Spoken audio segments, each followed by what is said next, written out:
Good morning friends. काफ़ी दिनों के बाद मैं कमीशन से रिलेटिव एक और वीडियो लेकर आया हूँ। इससे पहले मैं आपको 4 पार्टों में लगभग 15-16 कमीशंस करा चुका हूँ और ये भाग 5। इसमें मैं आपको आज शाह आयोग कराऊँगा। शाह आयोग जो कि 1975 में आपातकाल लगा था, जिस समय देश के प्रधानमंत्री श्रीमती इंदिरा गांधी थी। उसके बाद ये आयोग जो बनाया गया है, थोड़ा सा मैं आपको इसके बारे में बताता हूँ कि जो शाह आयोग है उसकी स्थापना मई 1977 में हुई थी। क्यों हुई थी ये मैं आपको बताऊँगा, थोड़ा सा देखिए पहले। जो ये आयोग बना है शाह आयोग, ये जो नाम पड़ा है वो जे.सी. शाह जो इसके अध्यक्ष थे, शाह सरनेम है, इसकी वजह से इनका नाम, इस आयोग का नाम शाह आयोग पड़ा। और जो कि सुप्रीम कोर्ट के रिटायर्ड जज थे, इनकी नियुक्ति जनता सरकार ने की थी। अब आप कहोगे जनता सरकार कौन सी, कैसी? जनता सरकार के बारे में मैं आपको बताना चाहूँगा। पहले थोड़ा सा यहाँ बैकग्राउंड बता देता हूँ। जून 1975 में आपातकाल लगा। क्या लगा? आपातकाल, इमरजेंसी लगी।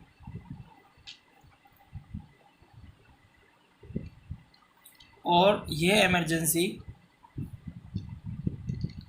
जनवरी 1977 तक रही। तो इस कार्यकाल में इंदिरा गांधी जी ने संविधान में भी काफ़ी परिवर्तन किया और जैसा उनको उचित लगा उन्होंने उस तरीके से काम करने की कोशिश की। ये जो आपातकाल लगा था, उस समय देश की प्रधानमंत्री इंदिरा गांधी और राष्ट्रपति फ़खरुद्दीन अली अहमद। अब ये आपातकाल लग गया, ख़त्म हो गया। उसके बाद 1977 में एक सरकार बनी, जनता सरकार, जो कि कई पार्टियों का एक समूह था, जिसको हमने मिस जनता पार्टी के रूप में सुना होगा या देखा होगा। जनता पार्टी, इस जनता पार्टी की जो सरकार बनी थी, उस जनता पार्टी की सरकार के जो देश के प्रधानमंत्री बने थे मोरारजी देसाई। जो देश के प्रधानमंत्री मोरारजी देसाई जब बने थे, तो उन्होंने ही इस शाह आयोग को जो है स्थापित करवाया था। क्यों करवाया था, क्या उद्देश्य था, स्पष्ट लिखा हुआ है। 1975 में जो आपातकाल लगा था, उस आपातकाल की जितनी भी घटनाएं घटी थी, उन घटनाओं की जांच करने के लिए, और उस समय जो घटना घट रही थी वो सरकार के द्वारा किया जा रहा था, सब इंदिरा गांधी सरकार के द्वारा। तो क्या इंदिरा गांधी सरकार ने अपनी सत्ता का दुरुपयोग किया? इस चीज़ की जांच करने के लिए इस शाह आयोग का गठन किया गया था। तो क्लियर हो गया होगा। 1975 से पहले इंदिरा गांधी देश की प्रधानमंत्री थी, और 1975 में जब वो प्रधानमंत्री थी तो कई कारण ऐसे हैं जिनकी वजह से उनको आपातकाल लगाना पड़ा, और आपातकाल जनवरी 1977 तक रहा। जैसे आपातकाल हटा, इमीडिएटली इलेक्शन का हुआ, और इलेक्शन के चुनाव प्रचार के दौरान इस जनता पार्टी ने ये कहा था कि अगर हमारी सरकार आती है तो हम आपातकाल के दौरान जो भी जातियाँ हुई हैं उनकी जांच करवाएंगे। तो इसी बात को ध्यान में रखते हुए जनता ने इस पार्टी को वोट दिया, इसकी सरकार बनी, और इन्होंने शाह आयोग स्थापित किया, और उस शाह आयोग के माध्यम से इन चीज़ों की जांच की गई। शाह आयोग। अब आइए परिसीमन आयोग। परिसीमन जो आयोग है वह राष्ट्रपति के द्वारा एक अधिसूचना जारी की जाती है, तब ये स्थापित किया जाता है। और परिसीमन जो आयोग है वो ऐसा नहीं है कि एक बार स्थापित हो गया और बस। परिसीमन का मीनिंग बता देता हूँ पहले तो मैं।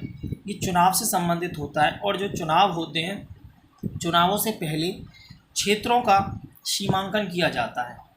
मीन्स दोबारा से सीमाएं निर्धारित की जाती हैं कि जिस हिसाब से जनसंख्या बढ़ती है तो उस हिसाब से जो लोकसभा के जो हमारे क्षेत्र हैं, निर्वाचन क्षेत्र, जिसको हम 543 आज के टाइम में देखते हैं, तो उनकी संख्या धीरे धीरे बढ़ती रहती है। तो ऐसे 4 परिसीमन आयोग स्थापित किए गए हैं।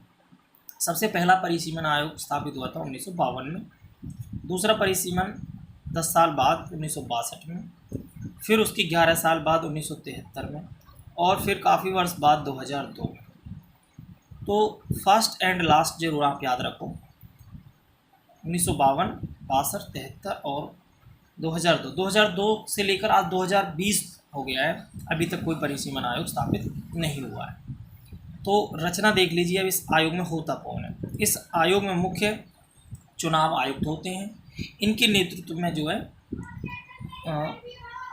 कार्य एक परिसीमन आयोग करता है, परंतु प्रधानमंत्री की सलाह से ये सब कुछ होता है। मुख्य चुनाव आयुक्त के नेतृत्व में पीएम से, कहने का मतलब इसकी रचना जो होती है, परिसीमन आयोग का जो गठन होता है और इसका जो कार्य होता है वो मुख्य चुनाव आयुक्त के देखरेख में होता है, परंतु मुख्य चुनाव आयुक्त से भी ऊपर देश के प्रधानमंत्री इसको अवलोकित करते हैं। अब परिसीमन आयोग का कार्य क्या होता है, जैसे मैंने अभी थोड़ी देर पहले बताया, इसका कार्य है निर्धारित समय पर चुनाव क्षेत्रों का जो है सीमांकन करना। ठीक है, तो मैं आपको ज्ञान के लिए, नॉलेज के लिए बता दूं, 2002 में जो परिसीमन आयोग बना था, जिसको हम 4th आयोग कहते हैं, वो जुलाई 2002 में स्थापित हुआ था। और उस समय जो सुप्रीम कोर्ट के जज थे, रिटायर्ड जज न्यायमूर्ति जिनको कहा जाता है, कुलदीप सिंह, इनकी अध्यक्षता में ये आयोग स्थापित किया गया था। और उस आयोग ने अपना कार्य 2001 की जनगणना के अनुसार किया था। कवर लगा हुआ है, 2001 की जनगणना के अनुसार इन्होंने कार्य किया था। ये 2 आयोग मैंने आपको कराए। इसके साथ ही मैं आपको नेक्स्ट वीडियो में और आयोग कराऊंगा। आई होप कि आप इन 2 आयोगों को क्लियर से अच्छे से समझ लें। ये भाग 4 के बाद 5वीं वीडियो। तो चैनल को लाइक करें, सब्सक्राइब करें। धन्यवाद।